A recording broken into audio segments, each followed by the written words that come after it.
राजस्थान के खाटू श्याम मंदिर में एक ऐसी घटना घटी जिसकी कोई कल्पना भी नहीं कर सकता है। हमें लगता है कि हम खाटू धाम जाते हैं, वहाँ इतनी भीड़ होती है, तो क्या बाबा श्याम हमें देखते हैं, हमें सुनते हैं? क्या उन्हें पता है कि हम आए हैं? अगर जानना चाहते हैं तो इस कहानी को बहुत ध्यान से सुनिएगा। एक भक्त के साथ हुई चमत्कार की इस कहानी को सुनकर आपको भी एहसास होगा कि खाटू धाम जाकर कैसे बाबा श्याम के साक्षात दर्शन होते हैं। मैं सच कहती हूँ कि इस कहानी को सुनकर साक्षात भगवान के दर्शन हो जाएंगे। और समझिए इस बात को कि क्या बाबा श्याम आपको सुनते हैं। जय श्री श्याम हरे के सहारे की जय हो। इस चमत्कार को सुनने के लिए वीडियो पर अंत तक बने रहें और वीडियो पसंद आए तो वीडियो को लाइक करें, अपने ही चैनल मैजिक उपाय को सब्सक्राइब जरूर करें।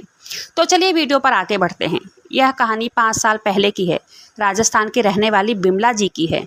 वो कहती हैं, पता नहीं कैसे बाबा श्याम से इतना प्रेम हो गया कि पता ही नहीं चला। वहीं राजस्थान में उनका घर है। जब जी में आता तब खाटू धाम चली जाती हैं। बाबा श्याम से खूब प्यार करती हैं। जब भी जाती बाबा सुंदर सुंदर पोशाक पहने रहते। उनका श्रृंगार, उनकी सजावटें, उनका मुकुट देखकर उनका मन प्रफुल्लित हो जाता। वो एक बार जाती तो वहाँ से उनका आने का मन ही नहीं करता था। बाबा श्याम का सुंदर सा मुकुट देखकर एक बार इनके मन में भी हुआ कि मैं भी अपने श्याम के लिए एक मुकुट बनाऊं। तब ये वहाँ के पुजारी से कहने लगी कि पुजारी जी, अब की बारी एकादशी के दिन मैं भी अपने श्याम के लिए एक मुकुट बनाकर लाऊंगी। तब आप उस दिन वही मुकुट मेरे श्याम को पहनाना। तब उस समय पुजारी जी कुछ बोल तो नहीं पाए। तब बिमला जी अपना सामान उठाकर अपने घर की तरफ चल पड़ी और रास्ते में उन्होंने बाजार से एक मुकुट बनाने के लिए जो भी सामान चाहिए था वो सारा सामान खरीदकर अपने घर ले आईं। तब अपने घर में रोज मुकुट बनाती। कभी आधा घंटा, कभी 1 घंटा, कभी 20 मिनट, कभी कभी तो पूरा पूरा दिन लग जाता था। हमेशा मन में सोचती रहती कि मेरे बाबा श्याम जब ये मुकुट पहनेंगे ऐसे लगेंगे, वैसे लगेंगे। भाव में बनाती जा रही थी। धीरे धीरे मुकुट बनता जा रहा था।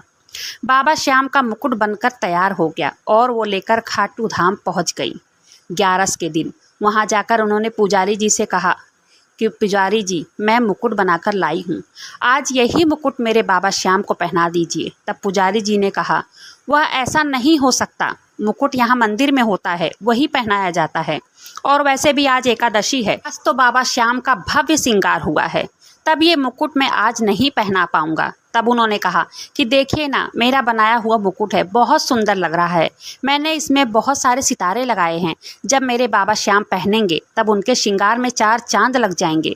तब पुजारी जी कहने लगे, ठीक है, मैं इसे किसी और दिन पहना दूंगा। तब पुजारी जी ने कहा, ये मुकुट को यहीं पर रख दो। बिमला जी ने कहा, नहीं, मैं यहाँ नहीं रखूंगी। ठीक है, कोई बात नहीं, मैं किसी और दिन आकर अपना बनाया हुआ मुकुट बाबा को पहनाऊंगी। तब बिमला देवी अपने घर आ गई। घर आकर इनके पति इनसे कहने लगे कि पागलपंती की हद होती है, इतने दिन से मैं कुछ कह नहीं रहा हूँ तो उसका फ़ायदा उठा रही है। कोई तुम्हारा मुकुट बाबा श्याम को नहीं पहनाएगा। तुम जब देखो तब मेरे बाबा करती रहती हो। कुछ नहीं होता, ये सब ढोंग है। घर का माहौल भी तुमने एकदम ख़राब कर रखा है। जब देखो तब भोग लगाना है, भोग लगाना है करती रहती हो। कौन सा वो भोग ग्रहण कर लेते हैं? इतना दिन से तो देख रहा हूँ, कभी ऐसा हुआ है कि वो खाए हों? अब तुम अपने परिवार के अंदर रहा करो, परिवार के बारे में सोचा करो। वो तो पत्थर की मूरत है, उनके सामने कुछ भी रख लो वैसे ही वो रहता है। बिमला देवी को ये बात बहुत बुरी लगी। वो कहती हैं कि ऐसे बोल रहे थे वो, कि मैं पति को समझाने लगी कि नहीं, ऐसा मत बोलो। पता नहीं क्यों मेरे बाबा श्याम की तरफ मैं खुद खिंची चली जाती हूँ। उनका रूप मेरा मन मोह लेता है। तब ये उस दिन बहुत रोईं। तब एक दिन घर में लड्डू आए। लड्डू देखकर इनके पति कहने लगे कि लड्डू मुझे दे दे, मैं खाऊंगा, मुझे बहुत अच्छा लगता है ये लड्डू। बिमला जी ने मना कर दिया कि नहीं, पहले मैं इसे बाबा श्याम को भोग लगाऊंगी, तब तुम इसे खा लेना। पति को इस बात पर बहुत गुस्सा आ गया। पति कहने लगे कि नहीं, तुम्हारे ये भगवान को भोग लगाना बंद नहीं होगा। तुम्हारा भगवान क्या सच में खाता है, सच में भोग लगाता है? अगर सच में भोग लगाता है तो आज भोग लगा कर दिखाओ। तुम्हारा रोज का नाटक है, लगाओ भोग, तुम खिला कर दिखाओ भगवान को।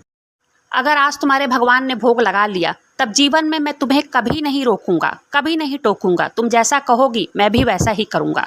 लगाओ भोग तुम। और तुम्हारे भगवान ने आज लड्डू खा लिया तो मैं भी रोज भोग लगा के ही कुछ खाऊंगा। लगा के दिखाओ भोग।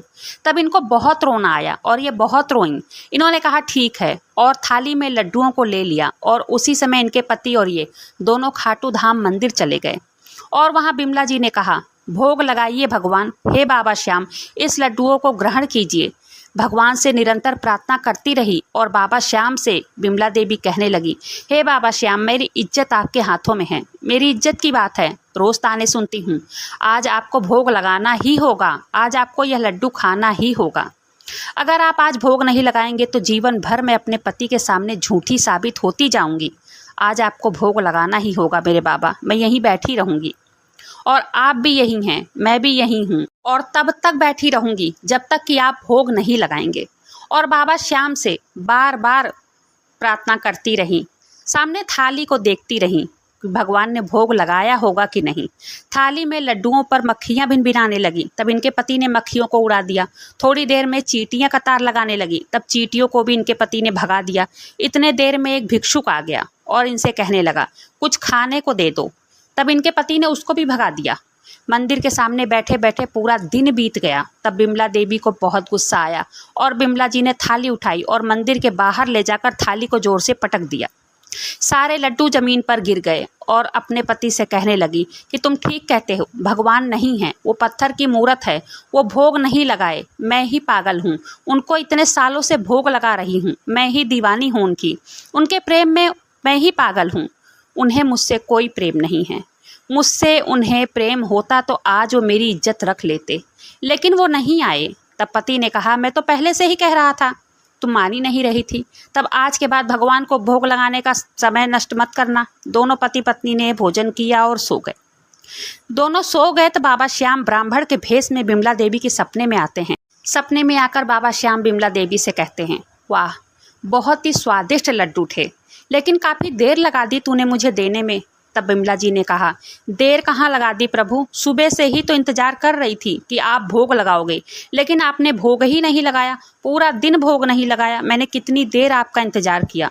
तब सपने में आए बाबा श्याम ने कहा, मैं कितनी बार आया भोग लगाने, मैं मक्खी बनकर आया, मैं चींटी बनकर आया, मैं भिक्षुक बनकर आया, तुमने हर बार भोग से मुझे दूर रखा।